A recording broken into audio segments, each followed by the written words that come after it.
11 31 260 887, el WhatsApp de FM La Tribu. Nos puede mandar mensajes y comentar cositas. Por ejemplo, decirle algo a nuestras invitadas de esta tarde, Tatiana Masu y Julián Galay. ¿Cómo están? Bienvenidos. Hola, Blas. Muy bien. ¿Vos? Hola, muy contento de estar acá. Bien, vamos a hablar por turnos, porque tenemos escasez de micrófonos adentro del estudio. Estamos también con Rodrigo Ferreiro, Pau operando cámaras, porque esto después sale todo con caritas, y Agus también. Esto es un despliegue de producción impresionante.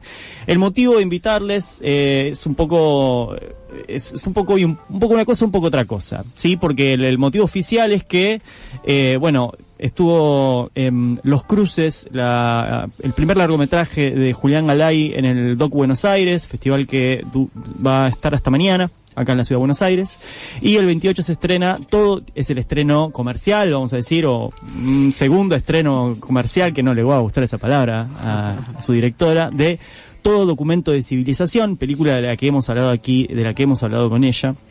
Pero la verdad es que queremos hablar con ellos y ellas, porque admiramos mucho su tipo de cine, nos gusta mucho el trabajo de Antes Muerto y quienes trabajan con el colectivo Antes Muerto, con su propuesta, así que vamos a hablar un poco de todo. Lo primero que lo que tenemos más fresco es la película de Julián, porque la vimos hace muy poquitas horas. En Los Cruces vemos ahí como una suerte de documental, ensayo y de experimentación en torno a muchas cosas, los animales, los sueños. Hay un sueño que cuando uno se despierta muchas veces que no se acuerda de qué sueña. Bueno, Julián hizo una película para acordarse de sus sueños. Contanos un poco cómo fue el germen. Yo entiendo que no tendería a decir, bueno, no fue que no se acordaba un sueño y se le ocurrió hacer una película, porque ya tiene toda una trayectoria detrás de cortos y de trabajo con el sonido en otras películas y en esta radio también. Pero bueno, contanos un poco cómo nace Los Cruces. Los Cruces nace hace unos 7 años más o menos. Nace la primera vez que viajé a Berlín, que es la ciudad donde estoy viviendo ahora hace algunos años, en Alemania. Y un poco tuve como un shock con cómo se vincula esa ciudad con su flora y su fauna, y un poco al ser extranjero supongo que me fasciné de más con ciertos de los animales que están ahí en la ciudad, que son considerados plaga y que por ahí allá nadie les da bola, pero yo estaba como completamente fascinado con los cuervos, con los zorros, con los mapaches, también con los bosques, cómo se superponen con una ciudad que es muy densa y con mucho hormigón, y bueno, había algo de eso que me dejó muy impresionado. Y es cierto esto del sueño, como que yo tuve ahí un sueño como muy fuerte. Recuerdo esa noche, recuerdo que había una luna llena y que entraba una luz así muy fuerte a la habitación donde me estaba quedando. Y bueno, yo hace muchos años, hace ya 15 años o más, que trabajo alrededor de los sueños, que es una materia complicada porque en general los sueños son algo que no se puede contar, algo que no se puede representar, es algo que de una le decís a alguien trabajo con sueños y en general la reacción es como, no es muy tentador, pero bueno, por alguna razón empecé a trabajar con eso desde un lugar que no tiene nada que ver con la psicología, que también colonizó mucho ese territorio. Y entonces, hace muchos años que tengo unos cuadernitos donde tomo notas y donde anoto los sueños, y esa noche me desperté, así como mala letra, empecé a hacer una lista de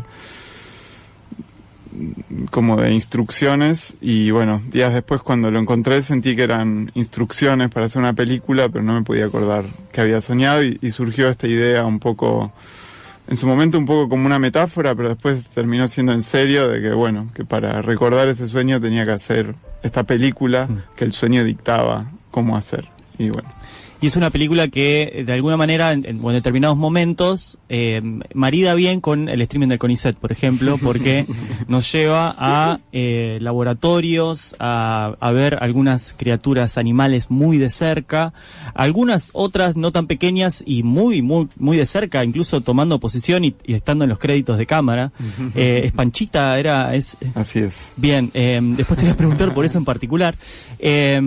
Pero bueno, vos ahí medio que parecen como que son diferentes áreas de interés que encontrás cómo ponerlas todas juntas, porque tenés a las ciencias naturales, vamos a llamarle, tenés a los sueños y tenés a la música también. ¿Cómo fuiste armando esa convivencia?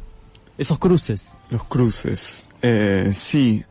De alguna manera, el otro día en una entrevista me preguntaban si esta película surgía de una moda que hay actual sobre la ecología y sobre los derechos de los animales y todo. Y yo les decía que es imposible que esta película que venimos trabajando colectivamente y grupalmente hace 7 años surja de una moda, porque lleva mucho tiempo. Tenemos procesos muy lentos y disfrutamos de esos procesos porque estamos haciendo muchas cosas en simultáneo. Entonces por un lado estaba esta situación de, bueno, si ahora hay algo de eso que está de moda y esa moda sirve para pensar, repensar, tener conversaciones, bienvenido y está buenísimo, pero claramente es una película que no surge de esa intención. Y con lo del CONICET pasó algo parecido pero mucho más lindo, que bueno, obviamente fue casual, ¿no? Que la película tenga su estreno en Argentina, no sé, 10 días después del fenómeno del CONICET, del cual fuimos todos absolutamente fan, como la población, ¿no? Pero yo estaba ahí en mi casa con el proyector completamente imposibilitado a trabajar, y bueno, estábamos todos fanatizados y mandándonos fotos en el grupo y todo. Y llegó en ese contexto lo que fue muy importante y lo que se tornó algo muy emocionante, porque también llega en un momento político para la ciencia muy complicado, en un momento de financiamiento total, de cientificidio, en un momento de crisis, y al mismo tiempo un momento de un interés insólito en la ciencia, en otras perspectivas. Mónica Iglesias nos contaba que esta semana fue el récord de inscritos en biología histórico. Increíble. Y al mismo tiempo no abren las cátedras por falta de fondos. Entonces hay una contradicción terrible, o sea, nunca hubo tanto interés y al mismo tiempo que esté tan imposibilitado. Entonces todo eso llegó casualmente. Bueno, no es una película, de nuevo, periodística, en el sentido que esté trabajando sobre el presente y sobre la actualidad más que sobre el presente. Pero bueno, bienvenidas todas esas conversaciones. Y en relación a lo que decías de los intereses, pienso que, bueno, ahí tengo como una obsesión con lo animal, con la ciencia en general, sobre cómo la ciencia representa, sobre cómo nos relacionamos con las palabras, sobre cómo es el aprendizaje en esta sociedad occidental, esto de que aprendemos a hablar un idioma y de lo primero que aprendes son nombres de animales. ¿Por qué? Uno aprende a decir jirafa o elefante en alemán, no sé, pero hay algo profundamente colonial, me parece, en eso, o el tema de diseccionar o cómo se produce conocimiento. Digo, bueno, son cosas que me obsesionan a mí, pero no solo a mí, digo, compartimos con Tati y con el colectivo un montón de obsesiones en relación a eso. Y después aparecen las otras obsesiones, que bueno, este vínculo entre el sonido, el ruido, la música, la palabra, hay algo ahí que tiene mucho que ver con mi investigación artística que vengo llevando a cabo en distintos formatos, no necesariamente en películas, pero sí también con instalaciones, con libros, con conciertos, con performance, con charlas. Y bueno, como que hay algo de esos cruces. También aparece un interés sobre la ciudad, la arquitectura, los espacios que habitan estos científicos. Había algo de... Nos interesan los animales, pero también nos interesa observar a quienes observan los animales, y también nos interesa cómo se nos observa a nosotros observando a quienes observan. Y bueno, se arma ahí como una especie de delirio que para mí tiene que ver mucho con el pensamiento, ¿no? Con cómo se producen las ideas. Bueno, yo la tengo muy fresca la peli porque la vi hoy a la mañana. Y con respecto a esto que plantea, esta pregunta es para cualquiera de los dos. Con respecto a lo que plantea hablas sobre los cruces, todo el tiempo me dejaste pensando con respecto a que, y con esto que planteabas de el tiempo que les llevó, ayer hablábamos con Tati, el tiempo que les llevó a hacer la película, ¿no? Todo documento. Si también no hay en este cruce interdisciplinario, por decirlo de algún modo, digo, hay algo que tienen ustedes, que digo, cuando uno ve los créditos de las películas, a veces lo dirige uno, después el otro hace el montaje de la película de otro. Digo, esa forma de laburo donde también hay un cruce, no digo de disciplinas, pero sí de oficios, es un modo de hacer cine que no es tan común, que lleva su tiempo. Y en la apuesta de las dos películas, veo como un metamensaje que nos está hablando sobre el dispositivo cinematográfico, sobre la forma de hacer cine. ¿Hay un poco de eso o estoy delirando? Sí, yo creo que algo hay. A ver, hay algo que cuento siempre, que es que, bueno, con Juli nos conocimos, somos amigos desde los 17 años, más o menos, 18 años, llevamos media vida juntos. Y en ese momento los dos teníamos una inquietud en relación a, por ejemplo, ser biólogos, justamente. Pero bueno, Juli se dedicó a la música o a una formación de músico que después se deformó hacia otras cosas, y yo me puse a estudiar cine. Y cuando terminé de estudiar cine y empecé a querer hacer películas, por ejemplo, y empecé a hacerlas con mis compañeros de facultad, con quienes hoy formamos Colectivo Antes Muerto Cine, con quienes nos conocimos en procesos muy extensos de tomas y de asambleas universitarias, en ese momento nosotros sentíamos un vacío muy grande, por ejemplo, en relación al sonido, porque habíamos tenido una formación muy, muy técnica y muy elemental a la vez en ese aspecto. Y en ese momento empezamos como un poco a tejer complicidades con Juli, que venía de trabajar o de pensar el sonido desde otro lugar. Y Juli empezó a trabajar en cine sin tener una formación de cineasta, entre comillas, y a nosotros nos pasó al revés. O sea, empezamos a aprender en relación al sonido a partir de un amigo que era músico y de otros amigos músicos que se fueron también sumando un poco al ecosistema del colectivo.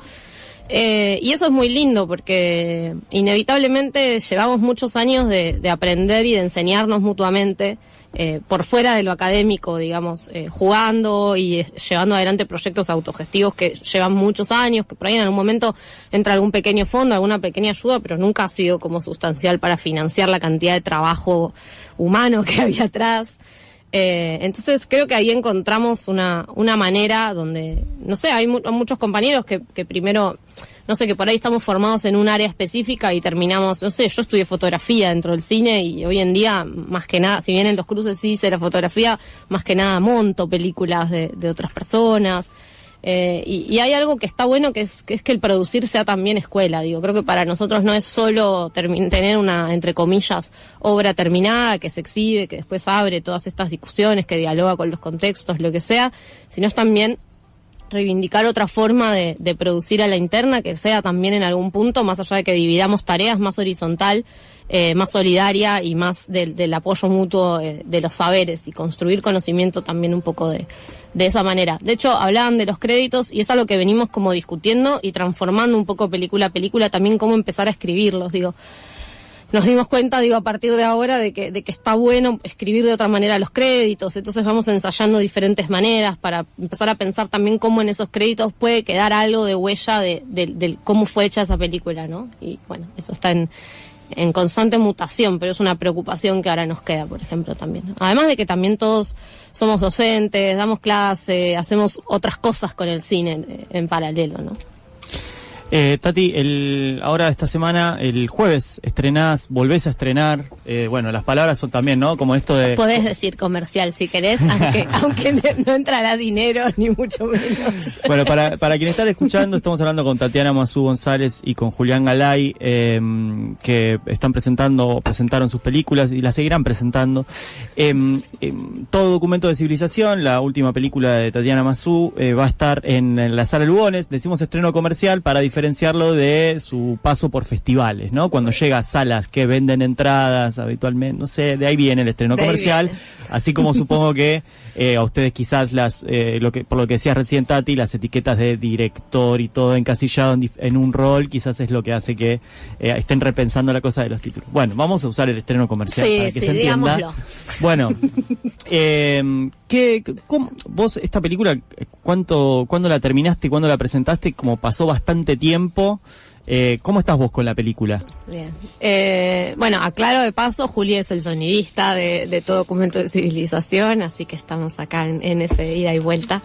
La peli la terminamos más o menos en mayo de 2024 y se estrenó en julio de 2024 en un festival en Europa, en Film Marseille, en Francia.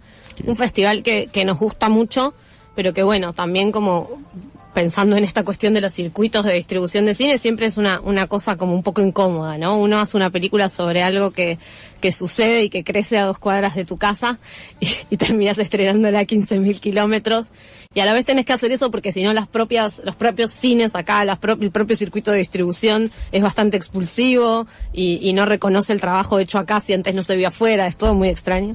Pero bueno, ahora ya pasó un año de circulación de la película.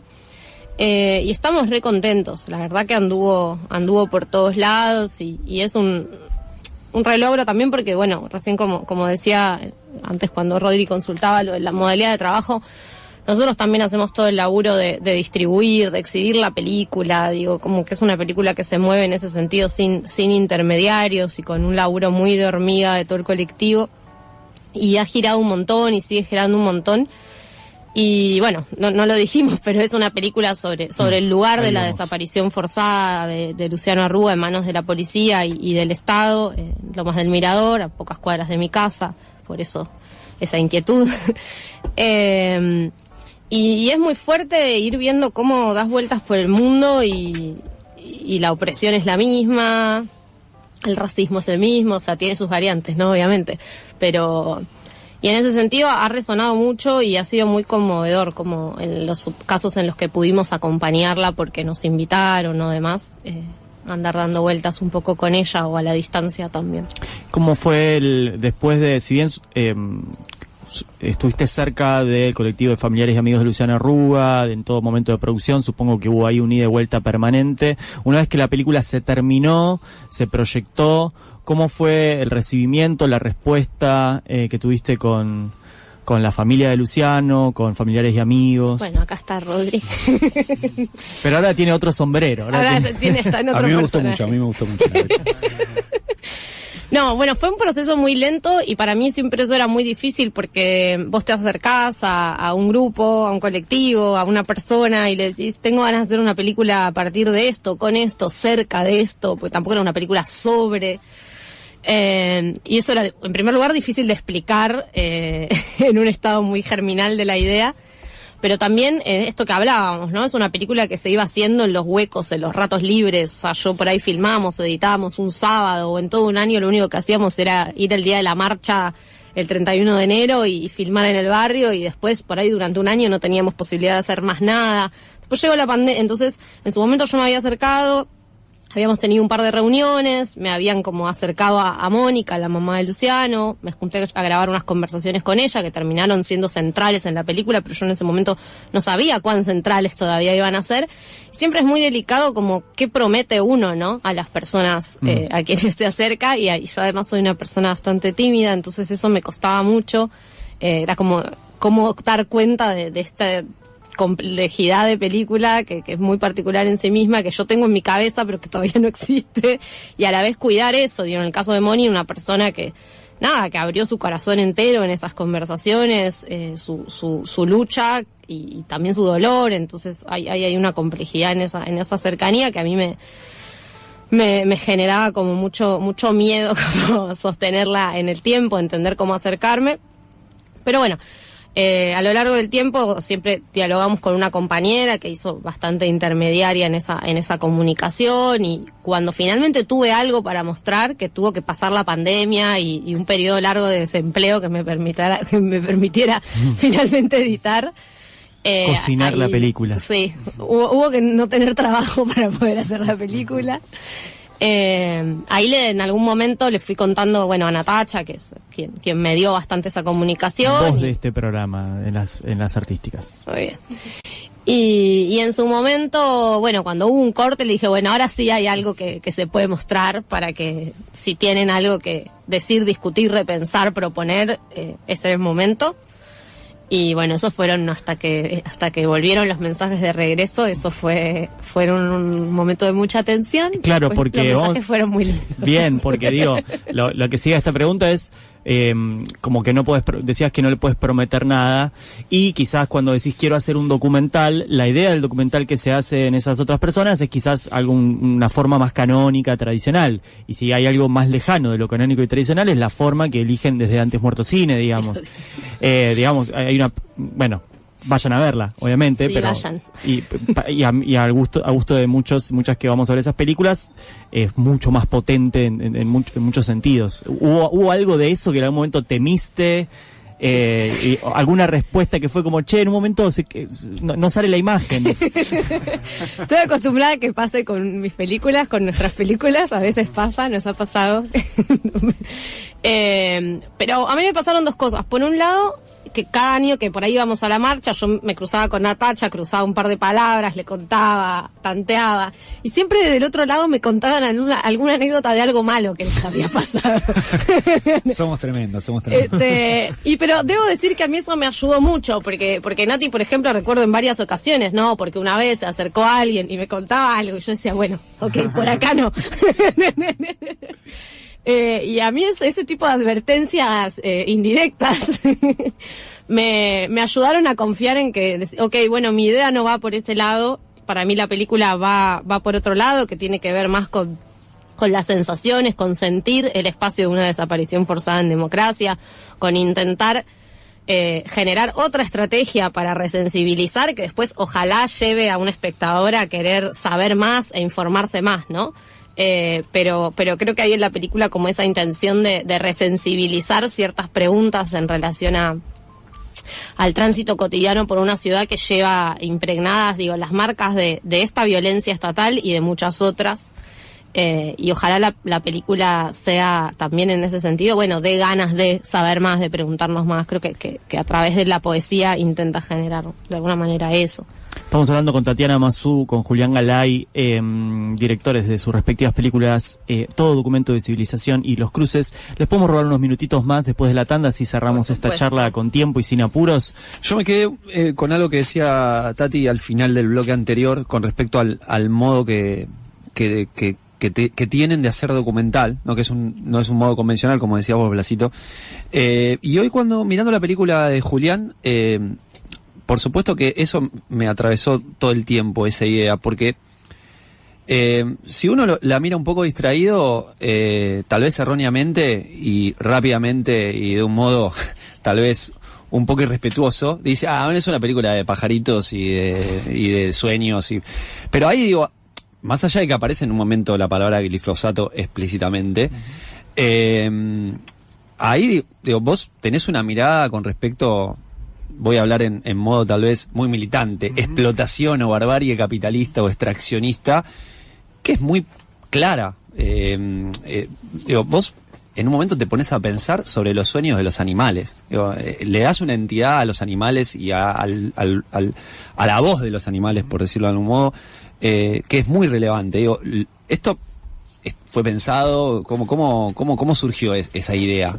Bueno, sí, la película tuvo muchos años de charlas, de discusiones, muchos años de lectura. Yo contaba en el Doc Buenos Aires que a mí en general me gusta mucho estudiar y investigar y leer, y así todo. Creo que nunca tuve un proyecto con el que estudié tanto, digamos, ¿no? Y en donde aparecían tantas contradicciones, paradojas, situaciones complejas, ¿no? Me tuve que meter ahí con filosofía de la ciencia, y hay no solo el extractivismo, el glifosato, todo eso que aparece claramente y es muy importante. Digo, hay algo ahí, Walter Farina, un investigador muy capo que labura con abejas, cuenta cómo una larva expuesta al glifosato después tiene problemas para el descanso, para dormir, dicho un poco antropomórficamente, para aprender, y cómo eso se mantiene 3 generaciones, digamos, ¿no? Entonces esas pequeñas cosas que aparecen, para mí, reflejan otras, ¿no? Muchas veces se dijo, bueno, no es una película necesariamente política. Para mí es profundamente política por muchas razones. Esta es una de ellas. También hay un repensar del rol del saber, del poder, de la ciencia, que no es ni blanco ni negro, ¿no? Porque yo por un lado tengo un amor a la ciencia y pienso que es algo que hay que defender, y sobre todo la peli empezó en otro mundo, digamos, ¿no? Porque 2018, pre-pandemia, sin genocidio o con otros, o sin ciertas... Digo, cambió muchas veces y muy rápido nuestro mundo mientras hacíamos la película, y pienso que...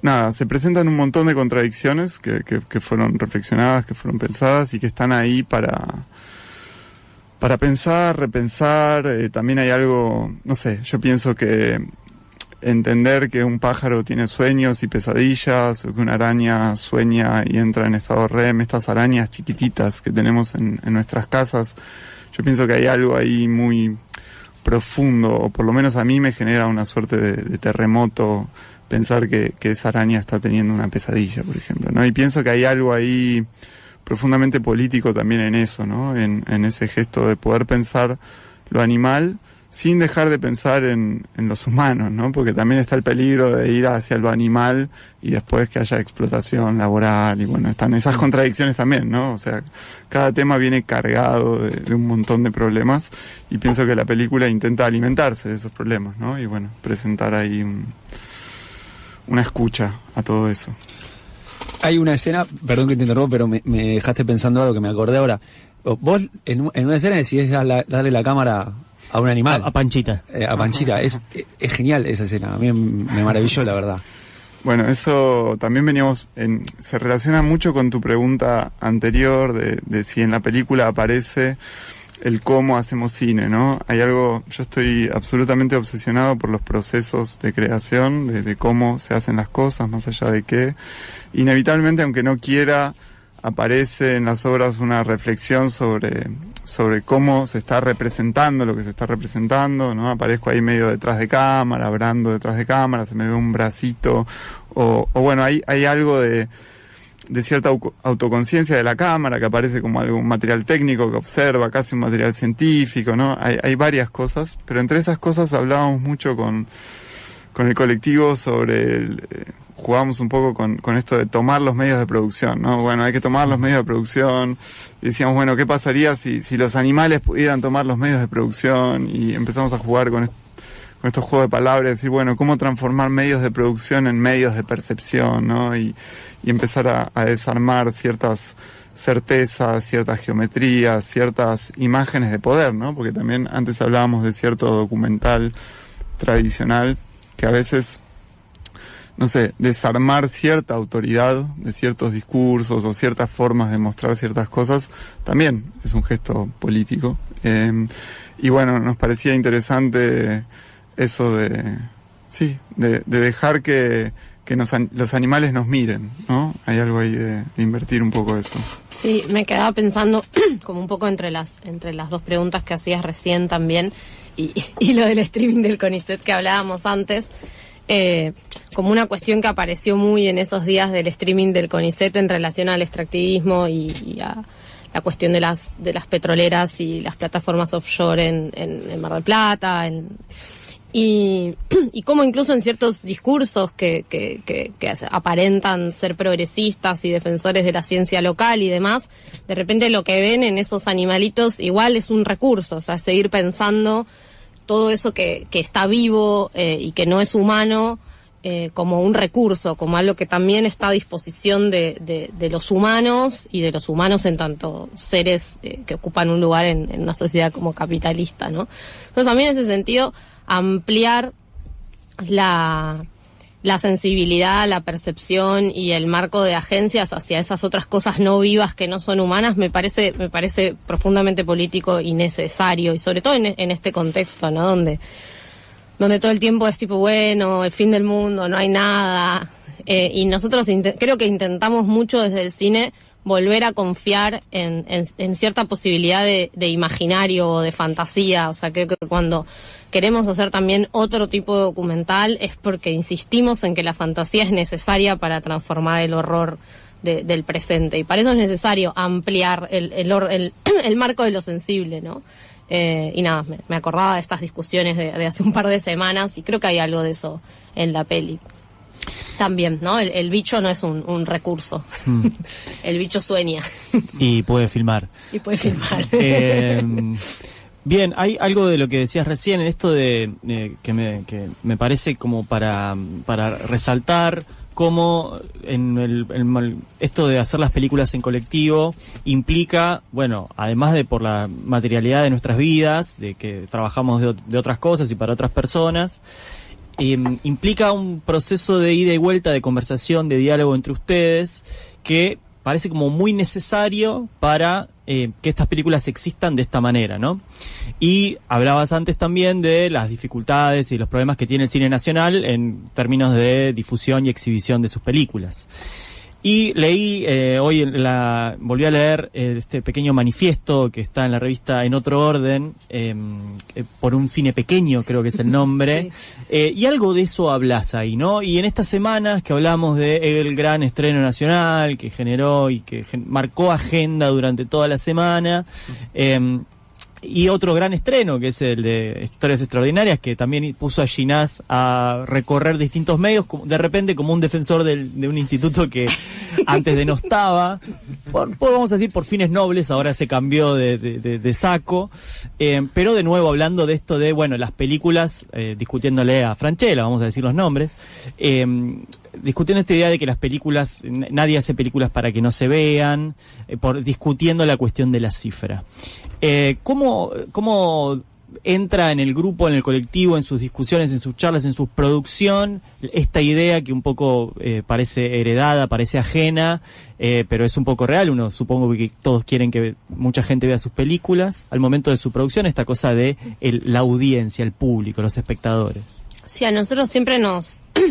No sé, cuando hemos asistido, justo veníamos para acá y veníamos hablando un poco de esto con Juli, cuando asistíamos quizás como a asambleas del sector cinematográfico, ¿no? Más las asociaciones y eso, siempre parecía como algo de la industria, ¿no? Y era como que nosotros salíamos de ahí y nosotros decíamos, nosotros nunca pertenecimos a ninguna industria cinematográfica, ni siquiera sé si hoy la hay, digo, podemos contar casos muy aislados como la película de la que estamos hablando, y tampoco queremos ser eso, ¿no? Creo que muchos de nosotros venimos de habernos formado muy como post-2001, y lo digo un poco en ese texto que escribí, o sea, nosotros somos un grupo de personas que hizo el secundario post-2001 en un contexto muy de sótanos y antros donde se cocinaba un under que hoy no existe de la misma manera, y aprendimos y entramos en contacto con las formas más raras o más rabiosas del arte en ese tipo de contextos. Entonces, hay algo de eso que está en cómo crecimos, creo, y que es inevitable.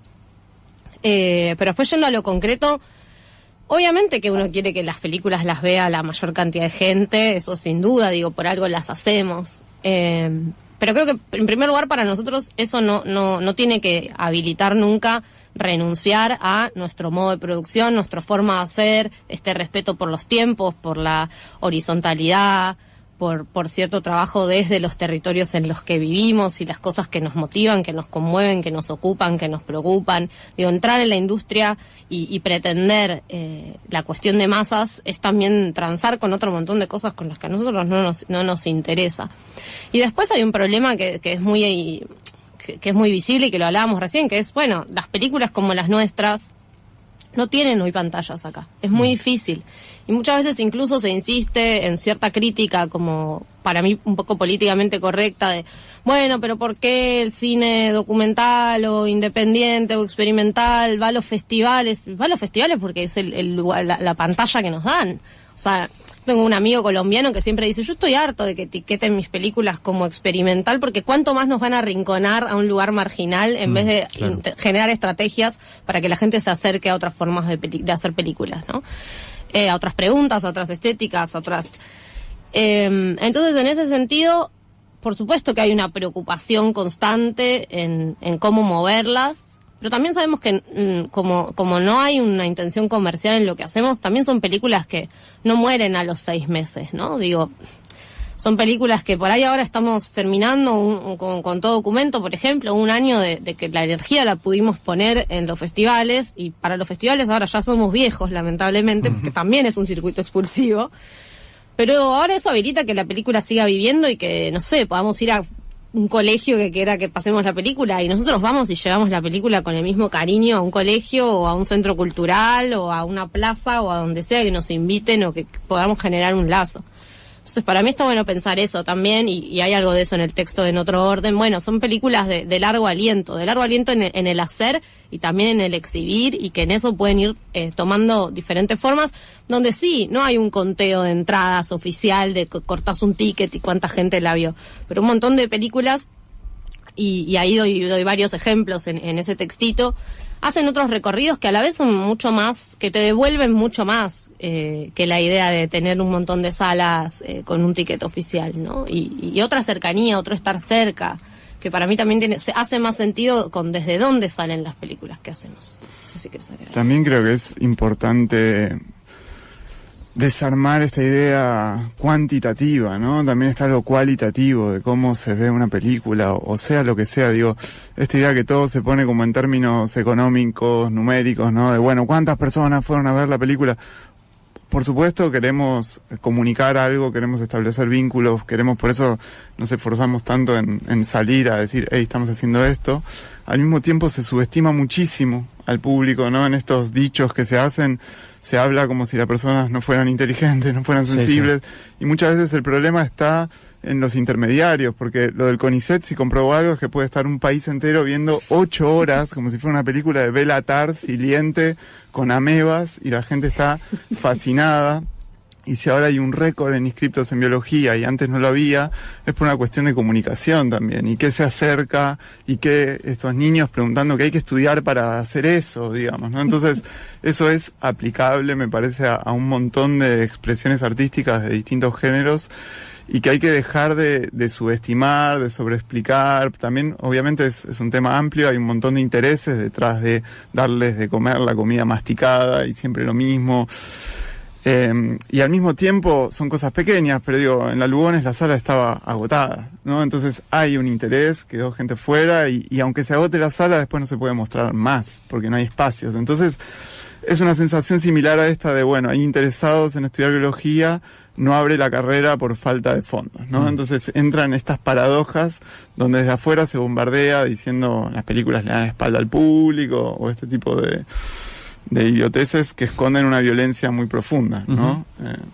Que también, lamentablemente, es muy inherente al cine, ¿no? Y a ese cruce entre arte, técnica e industria que ya estuvo en disputa desde los orígenes mismos del cine a principios del siglo XX, ¿no? No pasa con otras artes. ¿Quién le dice a alguien que escribe poesía, ¿por qué tu poesía no es de masas y no se puede? O sea, y nosotros estamos todo el tiempo teniendo que responder por una disputa que lleva un siglo y medio, que me parece muy loco. No pasa tanto en otras artes como en...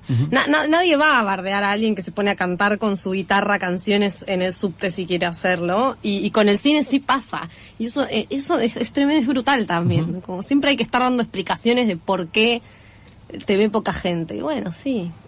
Y porque el resto no se enteró, ¿viste? Entonces, bueno, avísenle y que vayan a ver, por ejemplo, todo Documento de Civilización, desde el jueves 28 hasta el jueves 4 de septiembre en la Lugones, todos los días que está abierta la sala, las pueden ver a las 9 y a las 6, ahí depende del día. Métanse a la página del complejo teatral.gov.ar, de la sala Lugones, googlean rápidamente, lo van a poder encontrar.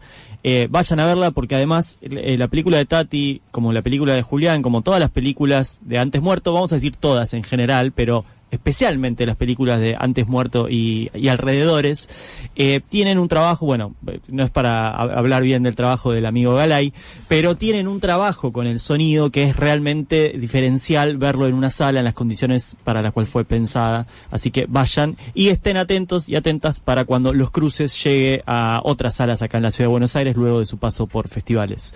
Tati y Julián, muchas gracias por este rato que compartieron con nosotros. No, gracias a ustedes por invitarnos siempre y recibir con tanto cariño las películas. Gracias, siempre es un placer volver a la tribu. Las puertas están abiertas, no soy yo quien tiene que decirlo, pero bueno, ya volvemos con el último cachito de...